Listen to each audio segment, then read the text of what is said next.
নমস্কার দর্শক বন্ধুরা, রিয়াস কিচেনে সবাইকে স্বাগত জানাই। আজকে বানাবো রেস্টুরেন্ট স্টাইল চিকেন কষা। তো চিকেন কষা বানাতে কি কি লাগছে দেখে নিই। প্রথমে আমি একটু বেশি করেই চিকেন নিয়েছি, এক কেজি মতো। এরপর চিকেনের মধ্যে আমি দিয়ে দিলাম 1 চামচ মতো গোলমরিচের গুঁড়ো। এরপর একটা গোটা লেবু এর মধ্যে দিয়ে দেবো। প্রথমে অর্ধেকটা লেবুর রস দিলাম, এরপর বাকি অর্ধেকটা লেবুর রস এর মধ্যে দিয়ে দেবো।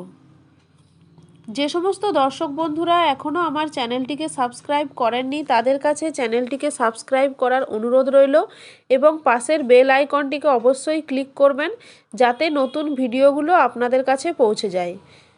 হাফ চামচ মতো লবণ দিলাম। এরপর খুব ভালো করে মেখে নেব এবং 1 ঘন্টা ঢাকা দিয়ে রেখে দেবো। অন্যদিকে মশলাটা রেডি করে নেব। মশলার জন্য নিয়েছি আদা, রসুন, কাঁচা লঙ্কা এবং শুকনো লঙ্কা, আর পেঁয়াজটা ভাজার সময় দেবো।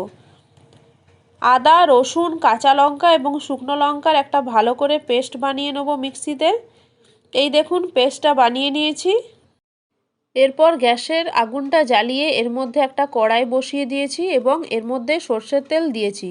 সর্ষের তেল আপনারা আপনাদের প্রয়োজন মতো দেবেন। সর্ষের তেল গরম হলে এর মধ্যে গোটা গরম মশলা অর্থাৎ দারুচিনি, এলাচ ও লবঙ্গ দিলাম। এরপর বেশ খানিকটা পেঁয়াজ আমি এর মধ্যে দিয়েছি।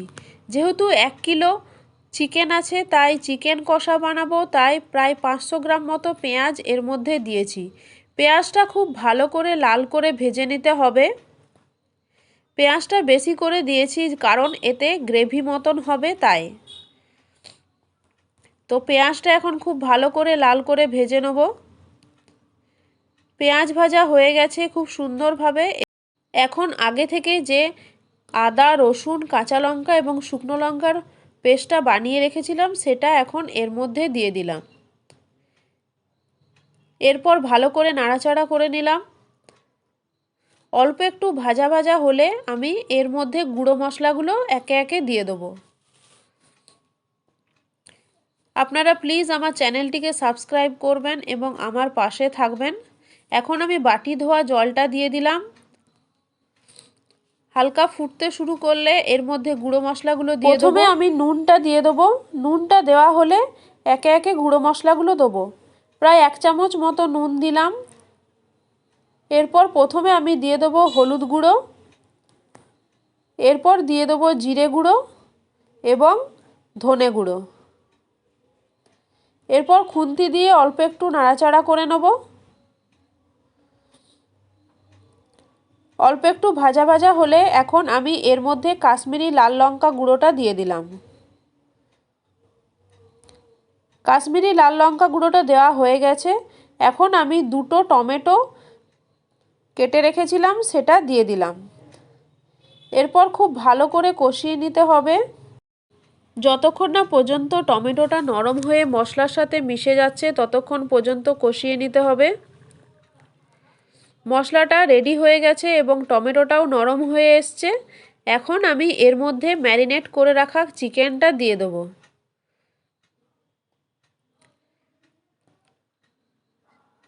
চিকেনটা দেওয়া হয়ে গেল। এরপর মশলার সাথে চিকেনটা খুব ভালো করে মিশিয়ে নেব। এখন তো শীতকাল, সর্দি কাশির সময়, আপনারা সবাই সাবধানে থাকবেন, সুস্থ থাকবেন। এখন চিকেনটাকে হাই ফ্লেমে 10 মিনিট ধরে ভালো করে কষিয়ে নেব। এরপর চিকেনটাকে ঢাকা দিয়ে মিনিট 15 মতো কম আঁচে রেখে দেবো যাতে চিকেন থেকে জলটাও বেরিয়ে আসে এবং চিকেনটা ভালো করে ভাপেই সেদ্ধ হয়ে যায়। তো এরপর আমি ঢাকাটা দিয়ে দেবো। ঢাকাটা দিয়ে দিলাম। এখন আমি মিনিট 15 মতো এটাকে রেখে দেবো কম আঁচে। মিনিট 15 পর ঢাকা খুলে দেখে নেব। দেখুন চিকেনটা থেকে জলও বেরিয়েছে এবং চিকেনটা খুব ভালোভাবে সেদ্ধ হয়ে গেছে। এখন আমি 5 মিনিট আরেকটু ভালো করে রান্না করে নেব। 5 মিনিট হয়ে গেছে এবং আমার চিকেন কষাটাও রেডি হয়ে গেছে। আর কিচ্ছু করার নেই। এখন আমি এর মধ্যে ধনেপাতা কুচি দিয়ে নামিয়ে দেবো। দেখুন চিকেন কষার কালারটা কি সুন্দর এসছে। এইভাবে আপনারা বাড়িতে বানিয়ে ফেলুন চিকেন কষা, খেতে কিন্তু দারুণ হবে। তো ব্যাস, আর কিছু করার নেই। এরপর আমি গ্যাসটা বন্ধ করে দেবো এবং ওপর থেকে ধনেপাতা কুচি ছড়িয়ে দেবো। ধনেপাতা কুচি ছড়িয়ে দিলাম। চিকেন কষা একদম রেডি। এরপর গরম গরম পরিবেশন করব রুটির সাথে। নামাবার আগে অল্প একটু ভাজা মশলা দিয়ে ভালো করে উল্টে পাল্টে নিলাম। গরম রুটি বা পরোটার সাথে চিকেন কষার এই রেসিপিটি জাস্ট জমে যাবে। রেসিপিটি ভালো লাগলে একটা লাইক ও বন্ধুদের মধ্যে শেয়ার করে দেবেন। চ্যানেলটিকে অবশ্যই সাবস্ক্রাইব করতে ভুলবেন না। আবার অন্য একটা রেসিপি নিয়ে আপনাদের সামনে চলে আসব। আপনারা সবাই ভালো থাকবেন, সুস্থ থাকবেন।